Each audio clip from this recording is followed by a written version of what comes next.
Hey guys, welcome to the Swan Mowing Experience. Today I'm here with my guest star, Asa Ashley, to talk about some of the Native American stuff in 1492. Yeah, so we're going to be basically talking about mainly not just Native American culture, but also Native American landscape and ecological and biological factors involving what they did. And mainly we're going to be talking about terraforming. And a lot of people kind of just associate terraforming with future Mars settlements, but really terraforming has been going on since prehistory. And I think the Native American settlements and a lot of things that they did is an excellent example of that. So Swan, I want you to imagine Columbus, right? Yeah. Ending on, the West Indies, right? And you've probably seen a lot of these paintings of This glorified, yeah, it kind of glorifies the European conquistadors and a lot of that stuff. Yeah. And kind of makes the Native Americans seem almost really primitive. Yeah. And especially the landscape. how we view Africa right now. How we think they're still in this age of hunger and starvation. I mean, no, but they took it a step further. They kind of almost viewed the Americas the Garden of Eden, almost no development at all, almost living hunter-gatherers, really primitive.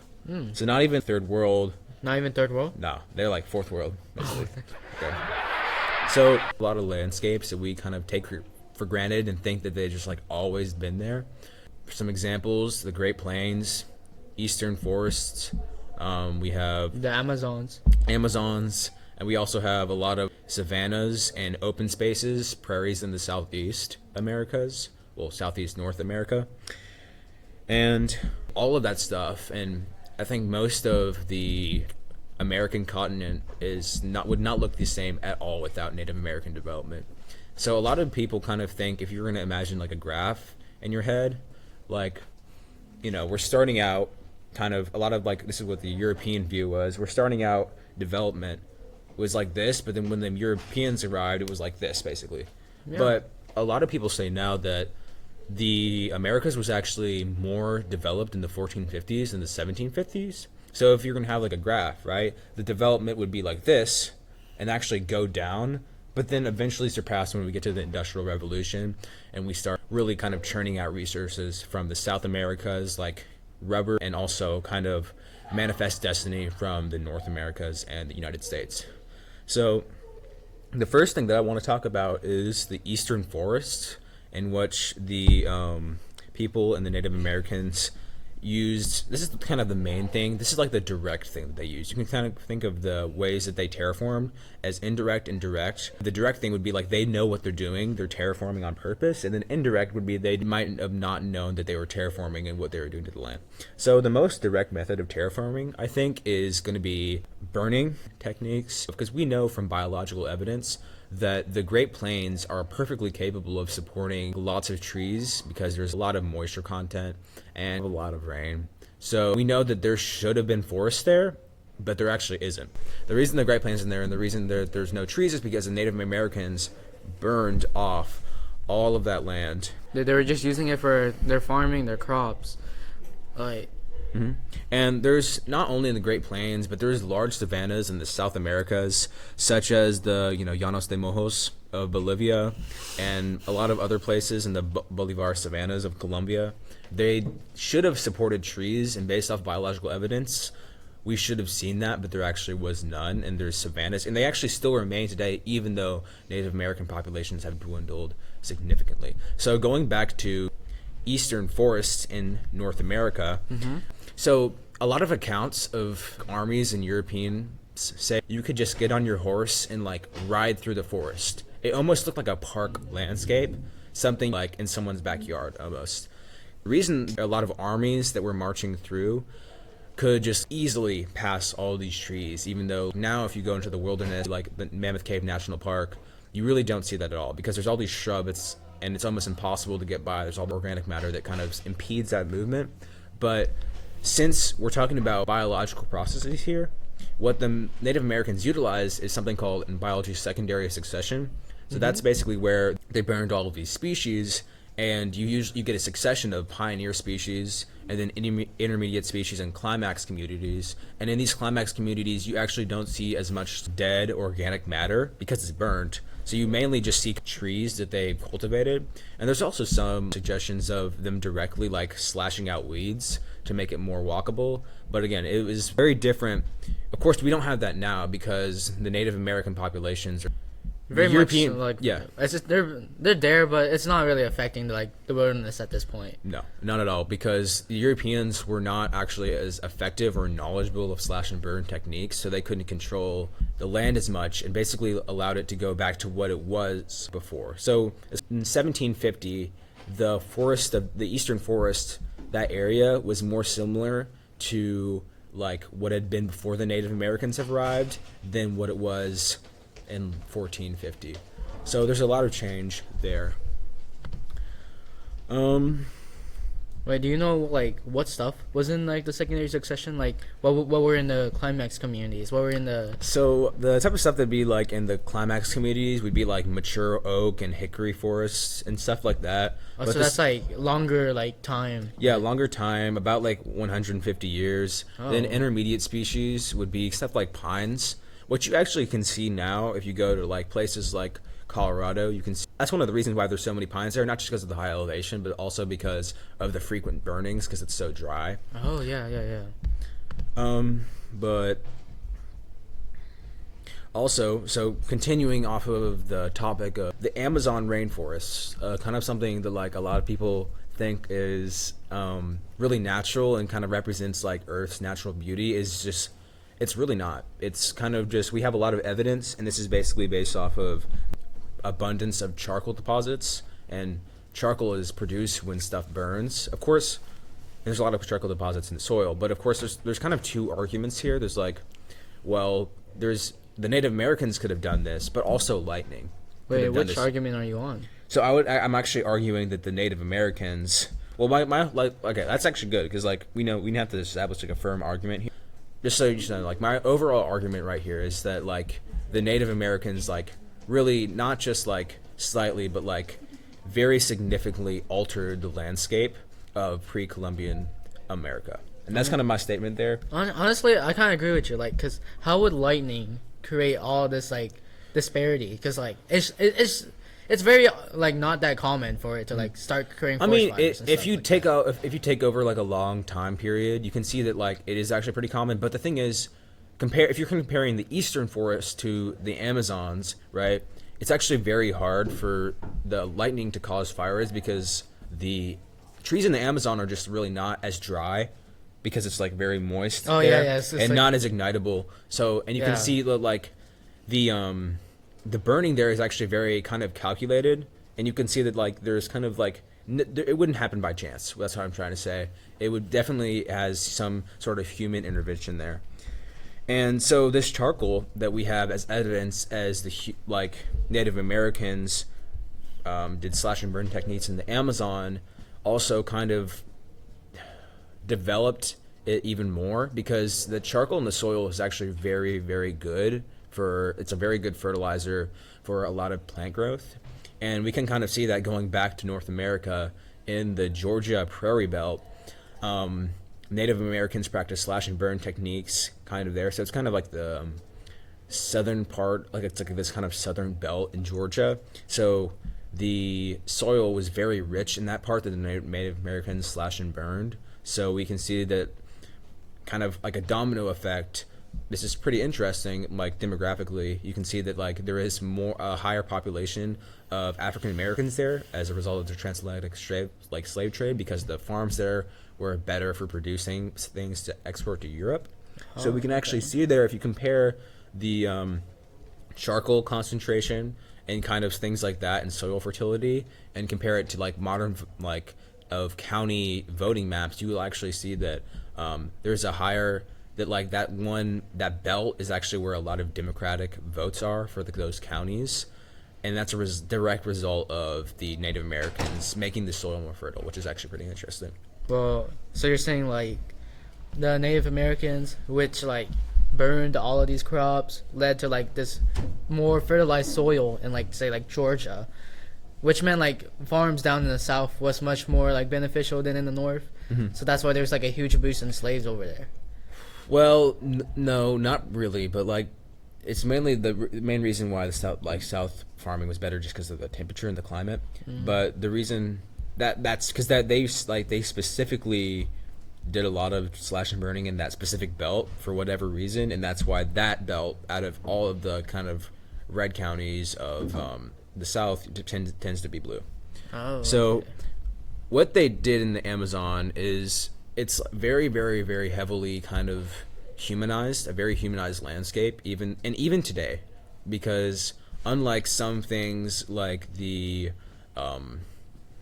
well, it did definitely regrow, but unlike some things like the eastern forest, there wasn't that much European intervention in the Amazon rainforest.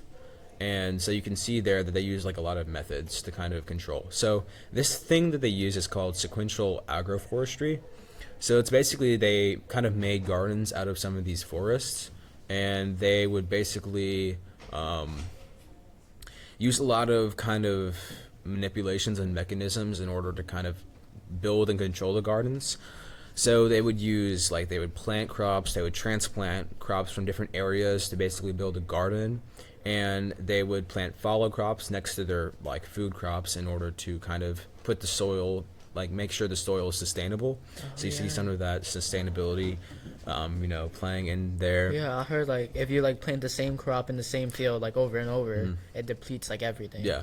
So, but the thing is, it's pretty interesting because usually you see a lot of agricultural places in, like, let's say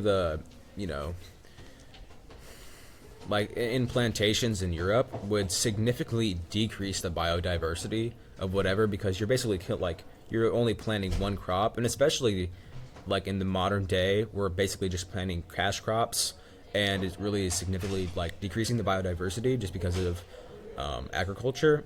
And this Native American agroforestry, the reason that had such a profound impact on the kind of landscape is because they have been doing it for like so long.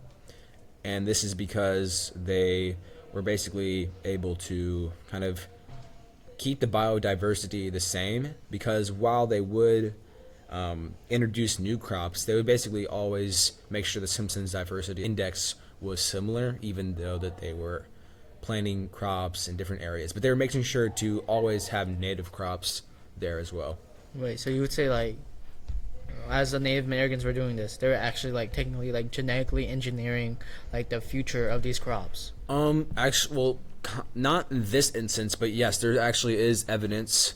This is also discussed in this book, of like one of the first feats of bioengineering was in modern day Mexico, where they basically bioengineered corn. So that's another instance of that. So that was kind of the direct way that they shaped their environment. Now I want to get to kind of some indirect ways. So one big indirect way is hunting. Hunting? So yeah, like at the point where most of the Native Americans had died from smallpox, we see like kind of there's like it's kind of like an insane amount of wildlife. Like there are some estimates that there was like 40 million bison. 4 million bison? 40 million. Like just there?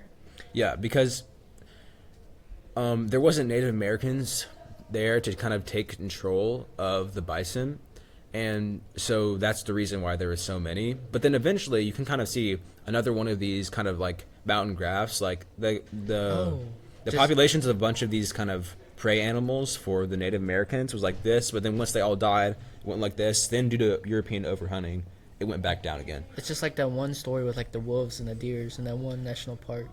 Yellowstone? Yeah, Yellowstone. Yeah. And so a really good example of this is a passenger pigeon. So there's just a pretty common example, but they were so plentiful in colonial America that they were like overhunted so much because people were just feeding them to their dogs. Like they would just eat them left and right. There was this one hunt where they killed like 1 million passenger pigeons at once. And this was just evidence of like a lot of passenger pigeons, but then they eventually, because this like wasn't sustainable, this hunting, they eventually like went extinct because of overhunting. But we actually have evidence because of fossils near kind of sites where we know Native Americans have been. There really was not that many bones of passenger pigeons, so there wasn't really that many people eating them.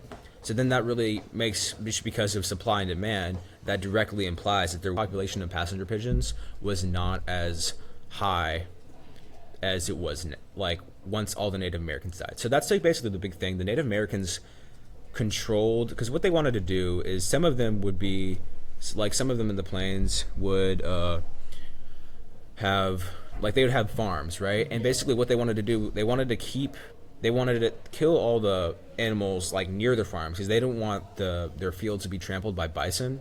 But they would basically wanted to keep all of the prey at an arm's reach, so maybe a 3-day walk from their like farms, so they could still have a sustainable source to hunt.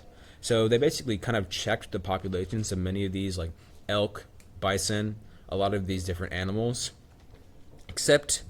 and you can see there's a lot of sustainability in the North Americas. The kind of only place, well, there's multiple places, but the biggest place where there was unsustainability, which was kind of uncharacteristic of a lot of these Native American populations of like North America and South America, is Mexico. Just because some of the, like, there's a little bit of toxicity in some of the swamps there. The settlement was actually, because many of the Mayan cities were deserted, and the Aztec settlement was actually about to decline even if the conquistadors never showed up. The Aztec civilization was still like theorized to decline, just because that they were like unsustainably using their resources, unlike some like populations in North America. Wait, so you're telling me that like what would you say? Like, what would you mean they're not using the resources sustainably? So because they had these these big cities and this really centralization of power, unlike you see, because the biggest city was Cahokia, but that really kind of wasn't really there anymore. So you see that because there's a big city of like in the Aztec Empire and the centralization of power, they were overusing the resources, because a lot of the client states had to unsustainably kind of farm and mine in order to provide for the central power. So, and something interesting about the use of hunting is Native Americans kind of had this version of husbandry, which really was very different than anywhere else in the world. They would like very indirectly control their animals, because even though it seems they were just hunting, they really weren't. It's basically like almost like the whole North America was like a big pasture, and they were basically like kind of controlling exactly where the like bison moved, based on like they could burn, they could do a lot of different things. Sometimes even they could irrigate to make sure that the bison move where they want them to go. So they basically had a control over these animals, even though they were so far away from them. And that's one of the reasons why you see that the kind of rapid devolution of their humanized landscape, because of the overpopulation of a lot of, because they're basically, in biology, there's this thing called keystone species, which have a disproportionate impact on the ecosystem, and that's what Native Americans were. So when you removed these Native Americans because of smallpox, you basically have this cascade effect, and that increased the prey, so bison and elk, and it kind of trampled a lot of things. So it kind of it destroyed a couple of ecosystems just because they left. Hello guys, this podcast was sponsored by Skillshare. So the online learning community that helped millions discover their passion to take the new step in their creative journeys. They had tons of the classes, things like productivity, fine arts, marketing, and graphic design, ranging in difficulty from anyone from beginners to full-blown masters. One of the classes offered are under 60 minutes. Every class is always 100% ad-free. And trust me, I know how much you guys hate ads. You guys don't hate this one, right? I recently found this class, Finding Fulfillment Using Pivots to Power Your Creative Career, through author and podcast host Emma Gannon, to be especially inspiring. They're always adding new premium classes, so there's never a dull moment. And Skillshare entire catalog now offers subtitles in Spanish, French, Portuguese, and Dutch. So click the link in the description and sign up for Skillshare. And today, the first 1,000 people who use this link in the description will get an entire month free.